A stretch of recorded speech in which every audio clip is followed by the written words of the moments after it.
Bueno, muy buenos días. Estamos aquí con la doctora Blanca Elvira Cajigas, directora del INVIMA, y Fernando Ruiz, viceministro de Salud Pública y Prestación de Servicios de Salud, para hablar del tema del decreto reglamentario sobre para ataques con ácidos y sustancias corrosivas. Entonces, colgamos este proyecto de decreto en la página web en el día de ayer para consulta. Estaba a consulta 24 horas, pero lo colgamos antier, o sea que estaba en consulta hasta ayer, y estamos recibiendo las diferentes anotaciones y comentarios que puedan existir alrededor del tema. Yo quisiera un poco referirme de entrada, antes de responder las preguntas, y que respondamos las preguntas, a lo que ha sido, digamos, el marco regulatorio de este tema. Y el año pasado se aprueba la ley 1639, que en temas de salud básicamente contiene, diría que unos 5 artículos que nos atañen. Primero, establece que la necesidad de hacer un registro para la venta de ácidos, especialmente lo que tiene que ver con venta al menudeo. Segundo, nos pide definir unos criterios para la clasificación de ácidos, álcalis, corrosivos y otras sustancias que generen daño. Tercero, nos pide la creación de una ruta integral de atención para las personas víctimas de ataques con ácido. Eso va en el artículo 4. El artículo 5 nos habla del tratamiento médico, y en particular que estos tratamientos médicos y psicológicos deben de estar exentos de costo, no deben tener ningún costo y deben estar a cargo del Estado. Y por último, que los prestadores de servicios deben llevar a cabo un registro y reportar a la autoridad competente lo que tenga que ver con estos ataques, para hacerle todo el seguimiento desde la justicia. Entonces, a través de este proceso, se ha venido trabajando en el proceso reglamentario desde julio prácticamente del año pasado, y en este momento estamos presentando el decreto reglamentario que lo expedirá la Presidencia de la República y que ha sido trabajado en conjunto con otras entidades, principalmente con el Ministerio del Interior, Ministerio de Justicia, Ministerio del Trabajo y Instituto de Bienestar Familiar, la Policía y la Fiscalía General de la Nación. Dentro de ese decreto, en los temas de salud, se plantea primero el objeto de regular la venta de ácidos y similares. Se hace una definición de qué es lo que llamamos venta al menudeo. Como estos ácidos, muchos de ellos son importados o son producidos a granel en grandes cantidades, hay que definir qué es lo que se define como venta al menudeo. Entonces allí se determina qué menudeo es aquello que cualquier venta que sea menor de 5 litros o 5 kilogramos. Segundo, que debe haber, que estos productos son sujetos de registro según una resolución que expedirá el Ministerio de Salud, y que debe haber un registro de inscripción y un registro de control. Acompañando este decreto está la resolución que también se va a expedir, donde definimos cuál es el mecanismo, el procedimiento para llevar a cabo la selección, la definición de las sustancias que son sujetos de regulación. Las sustancias de naturaleza corrosiva son muchísimas. Sustancias que producen corrosión o que pueden producir daño permanente son muchas. Van desde el agua caliente, el aceite caliente, y de ahí en adelante una gran cantidad de sustancias químicas. Entonces es necesario determinar cuáles son aquellas que se usan como elemento, como arma para hacer daño, y esas sustancias se han determinado de acuerdo con un procedimiento que incluye lo que se define por la Autoridad Europea, el Consejo Económico y Social de Naciones Unidas, en lo que se llama el capítulo de sustancias que generan daño. Y en la resolución se especifica estas sustancias, que son las que son una categoría tipo 1, 1A y 1B. Dentro de las sustancias quedan todas incluidas en el proceso, digamos, de registro. Todas están obligadas a ser registradas cualquier venta al menudeo, y las voy a leer tal como está en la resolución. Son ácido sulfúrico, ácido clorhídrico, ácido muriático, ácido fosfórico, ácido nítrico e hidróxido de sodio, tanto en presentación acuosa como en presentación en escamas. Esas son las sustancias con las cuales se inicia el registro y la obligación de reporte de cualquier de las ventas al menudeo. Queda un mecanismo, y es que en la medida que se empiecen a evidenciar a través de los registros de medicina legal que hay otras sustancias que se usen, y esas sustancias, según el análisis que haga el Ministerio de Salud, se incluirán también para el respectivo control, registro y seguimiento. Entonces, ¿qué es lo que tienen que hacer según nuestra resolución? La resolución que se va a expedir las entidades o las instituciones, comercios que venden este tipo de productos, estas sustancias.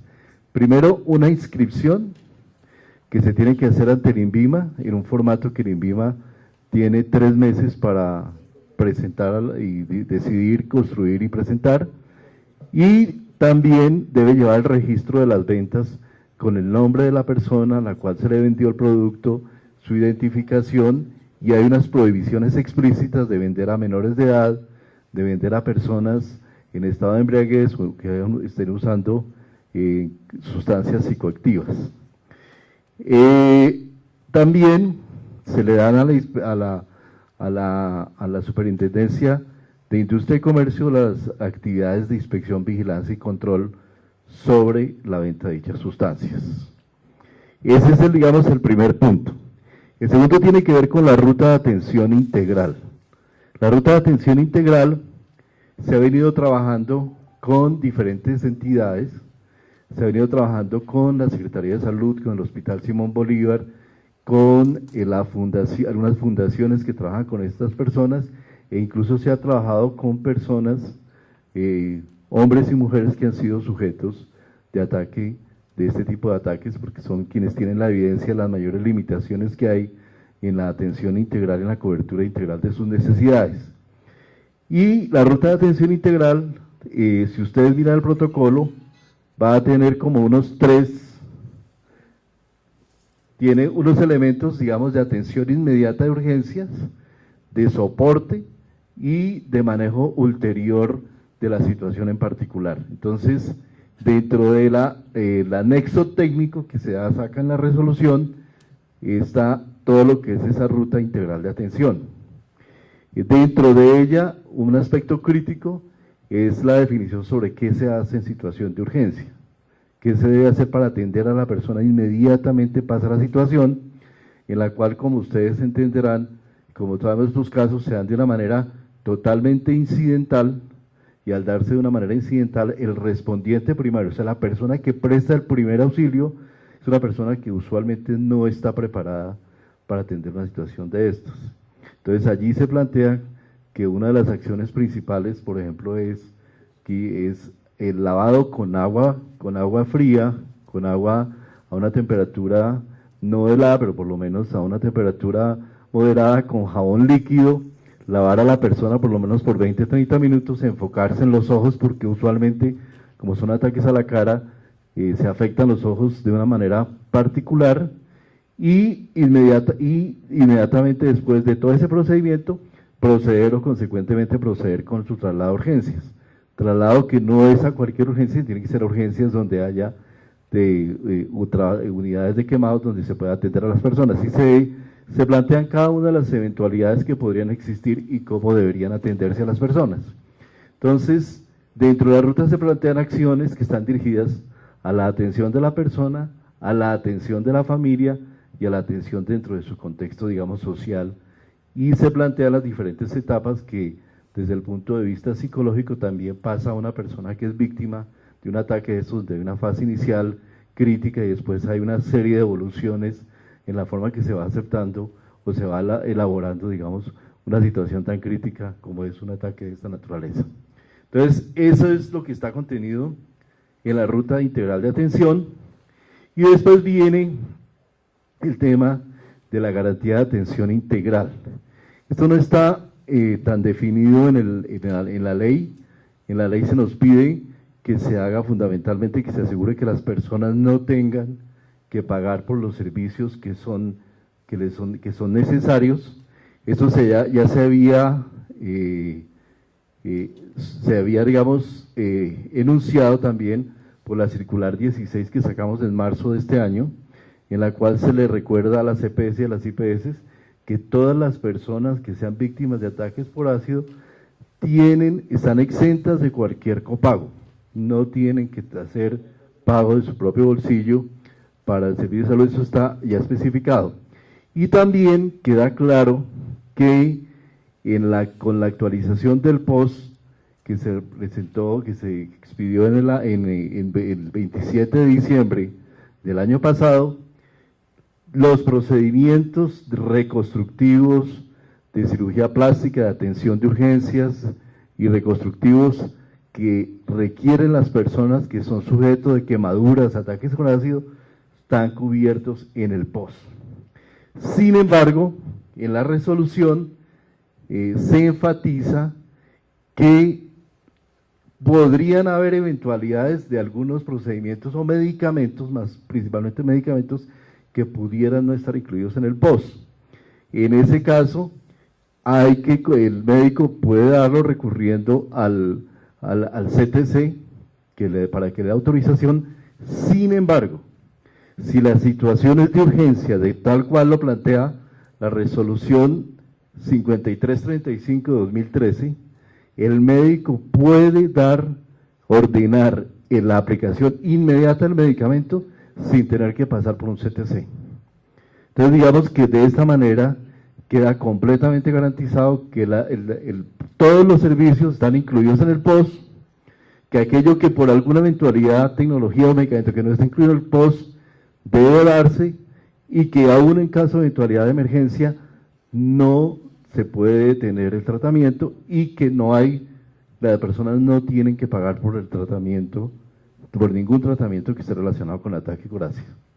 Nosotros creemos que con esto, digamos, cerramos todo este capítulo, digamos, reglamentario. Probablemente hay algunas cosas que haya perfeccionar en la ruta de atención, pero seguramente eso tendremos que hacerlo a lo largo del tiempo y de la experiencia que se nos dé en el futuro.